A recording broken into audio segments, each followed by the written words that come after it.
Next जो topic आप कर लगे अपने टॉपिक का नाम है distance covered by the particle in nth second भी nth सैकेंड ਦੇ कोई पार्टिकल जो यूनीफॉर्मली मूव कर रहा है ਇਹਨੂੰ कितना डिस्टेंस ट्रैवल करूगा। ठीक है, लेट अस सपोज u आप मान ली किसी ऑब्जेक्ट की इनिशियल वेलोसिटी, ठीक है जी, a मान ली ਉਹਦੀ uniform acceleration,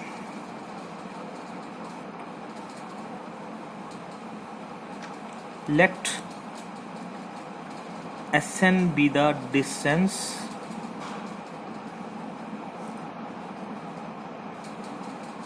traveled by the particle in nth second।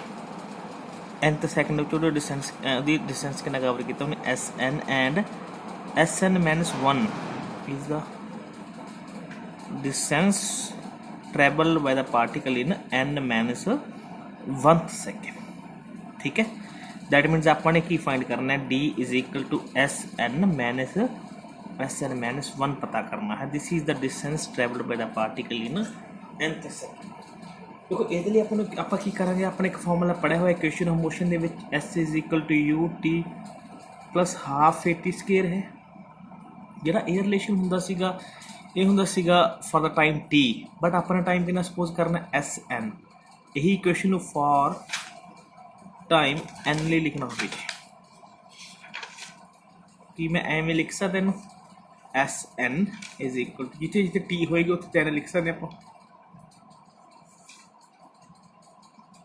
ठीक है जी, ये तो होगी Sn, ये एवें Sn similarly for n minus 1th second आप लिख सकते हैं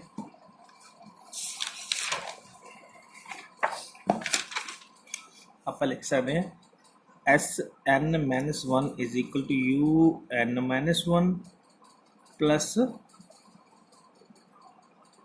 1/2 an minus 1 the whole square तो इक्वेशन बताएगी। ठीक है जी, हम देखो अपने को equation number put 2 and 3 in 1 equation number 1 put कर दो तो कितना बन जाएगा d is equal to un plus half an square hello minus un minus 1 plus हाँ जी तुसी कौन ठीक है कौन दैट मीन un कितने लगाया तुसी प्लस हाफ an स्क्वायर। नहीं मेरे बेटे का नाम भी दिवांश है।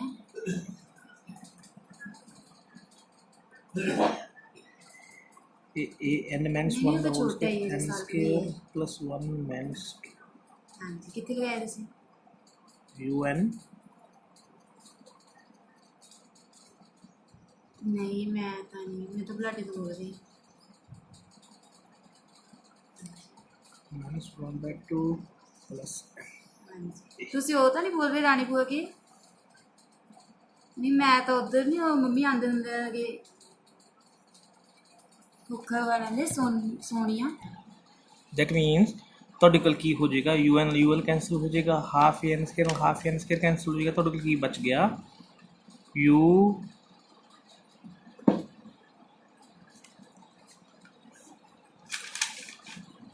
Minus a/2 plus na। u इन्होंने दोनों चो मैं a कॉमन कर ला n माइनस 1/2 ये थोड़ा बन गया distance travel by particle in nth second. ठीक है, थोड़ी बुक दे मूव करना बिल्कुल तो थोड़ा जिहा होर नूं 2 LCM ले लो तो बन जाऊगा a/2 2n माइनस 1 ये थोड़े को फाइनल रिलेशन बन गया distance travel by the particle in nth second. देखो इतने जो तुहानूं u पता है मान लो 20 मीटर पर सेकेंड है पार्टिकल की वेलोसिटी, मैं तुहानूं पहला कह चुके गिवन होंदा है। ये तुहाडे कोल एक्सेलरेशन है 10 मीटर पर सेकेंड स्क्वायर है। मान लो तुहानूं कहंदे चौथे सेकेंड पुट करो एन तुहाडे कोल 4th सेकेंड आ गया 4 आ गया तो इसका आंसर कितना सिंपली v प्लस 10/2 2 गुना 4 minus 1 v plus 5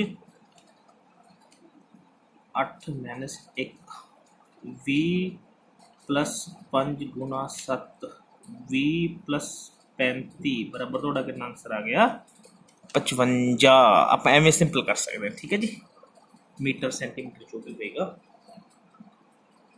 next topic है जो सिलेबस के नैक्सट जो टॉपिक अपने करना है, अपने टॉपिक का नाम है रिलेटिव वेलोसिटी। रिलेटिव वेलोसिटी सब तो पहले होंगे की, देखो it is the velocity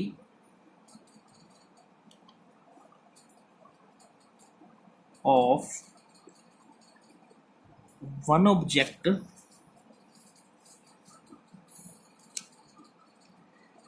with respect to another। एक ऑब्जेक्ट की वेलोसिटी किसी दूजे के विद रिस्पैक्ट टू देखना, दूजे को रैफरेंस मानना। जिवें आप टॉपिक फ्रेम ऑफ रैफरेंस की गल की सी, एक जो अपना फ्रेम ऑफ रैफरेंस है वो विद रिस्पैक्ट टू कितनी वेलोसिटी आएगी उस पार्टिकल की, उदों आप की बोलते हैं रिलेटिव वेलोसिटी, ठीक है जी। जिवें फॉर एग्जाम्पल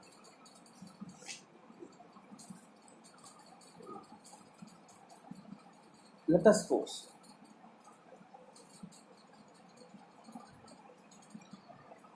अपने को दो ऑब्जेक्ट्स ने,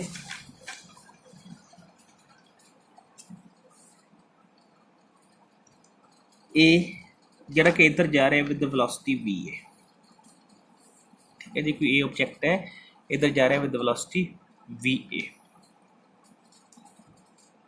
एक ऑब्जेक्ट बी है जरा भी इधर जा रहा है विद वेलोसिटी, दो ऑब्जेक्ट ने ਜਿਹੜੇ कि सेम डायरेक्शन जा रहे हैं, ठीक है। जे मैं बी की वेलोसिटी कढ़नी हो विद रिस्पैक्ट टू ए, देखो ए भी मूव कर रहा है बी भी मूव कर रही है। मैं एक एग्जांपल दी सी फ्रेम ऑफ रैफरेंस वाले टॉपिक के, सपोज करो परसन कार ट्रेन के बैठा है, वो अपन ट्रेन के देखा तो आप रेस्ट अपीयर होगा, उन्होंने बाहरों देखा तो अपन मोशन के अपीयर होगा ना। एवं जे आप रिलेटिव वेलोसिटी कढ़नी हो, relative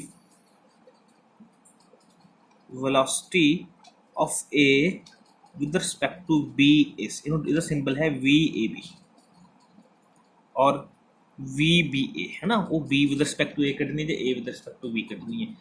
A with respect to जो V the with respect to A कढ़नी है, then आप की करेंगे VB minus VA जा VA minus V। वो मैं एग्जांपल देने लगा तो क्लियर हो जाएगी। That is called relative velocity. मतलब किसी ऑब्जेक्ट की विद रिस्पैक्ट टू दूसरे ऑब्जेक्ट की वेलोसिटी फाइंड करनी हो। फॉर एग्जांपल किवें, लेट अस सपोज ये आप कहते कि ए ऑब्जेक्ट खड़ा है एट रेस्ट है, ए की स्पीड तो जीरो होगी, फिर वी ए थोड़ी जीरो होगी। एक ऑब्जेक्ट जा रहा है वी बी जिसकी वेलोसिटी 40 है ना, फिर वी की वेलोसिटी कढ़नी होगी विद रिस्पैक्ट टू, तो आंसर थोड़ा 40 आता है ना, क्योंकि फिर तो माइनस करांगे ना करांगे फर्क ही नहीं पैना। बट जे कोई ऑब्जेक्ट जा रहा वो अपनी वेलोसिटी भी खुद ना कुछ जे हूँ सपोज करो ए की अपनी वेलोसिटी 20 है, वी की वेलोसिटी 40 है, ठीक है। तो ए वी की velocity with respect to A कढ़नी हो, दैन तुहाडे कोल की बनूगा V V minus V A. तो जी वी की वेलोसिटी अपन कितनी अपीयर होगी 20 मीटर पर सैकेंड होएगी, ना कि 40 मीटर, है ना। उदों जो दोनों जो ऑब्जेक्ट्स ने they are moving in the same direction. But second case की है, if two object are moving opposite to each other, are moving toward each other, कह लो जो वाल आ रहे हैं ना, एवें यदि वेलोसिटी वी ए है, यदि वेलोसिटी कितनी है वी बी है, दैन जो अपने वी ए भी फाइंड करना हो तो उत्थे दोनों का की हो जाएगा, वो सम हो जाएगा। क्यों? क्योंकि ये कुछ इस तरह बनना, क्योंकि देखो ए जी वेलोसिटी इधर है, नमस्ते पिंकी बोल दी, तो वी की वेलोसिटी पति लवांगे नैगेटिव लवांगे, है ना, नैगेटिव लवांगे। वी ए की वेलोसिटी जो पॉजिटिव है, आगे रिलेटिव वेलोसिटी माइनस होंगे, वी बी की वेलोसिटी तो नैगेटिव है, ता करके ਉਹਦੇ ਅੱਗੇ ਆਪਾਂ ਸਿੰਬਲ ਕਾਹਦਾ ਪਾਤਾ ਨੈਗੇਟਿਵ ਦਾ ਪਾਤਾ, ਤਾਂ ਕਰਕੇ ਉਸ ਕੇਸ 'ਚ ਆਪਾਂ वेलोसिटी दोनों ਦੀ ਕੀ ਲਵਾਂਗੇ पॉजिटिव हो जाएगा। फॉर एग्जांपल एक ऑब्जेक्ट है कार, इसकी स्पीड इधर है 40 मीटर पर सैकेंड,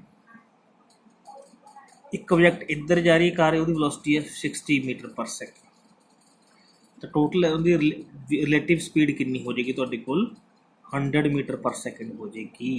जे सेम डायरैक्शन जा रही होंदियां फिर 20 रह जाती, हुण अपोजिट डायरैक्शन जा रही तो कितनी हो गई ये 100 60 + 40। ठीक है जी, इहदे नाल तुहाडा सैकेंड चैप्टर हो गया फिनिश, सैकेंड बी।